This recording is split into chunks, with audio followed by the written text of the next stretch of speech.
unaangalia mwanamke badala ya kuniangalia. Wewe hebu kuja. Sasa nini? Akuja. Huyo anakujua aje?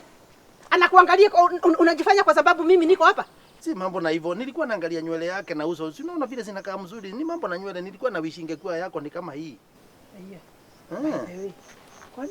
Kwani ni natural? Ndiyo, hivyo ndivyo bidhaa kutoka Eco Ventures zitailinda nywele yako. Nywele yako itakuwa kivutio kwa wote. Tumia bidhaa kutoka Eco Ventures kama vile Eco Hair Care, Eco Butternut Hair Conditioner au Eco Butternut Hair Moisturizer. Isitoshe, Eco Hair Care ina uwezo wa kukurudishia nywele kwenye kipara au mahali pengine popote zilipoacha kumea. Eco ndio iko na haina kemikali hata kidogo. Wasiliana nasi kupitia nambari 0745237387 au kupitia Facebook page yetu. Eco, loving it all natural.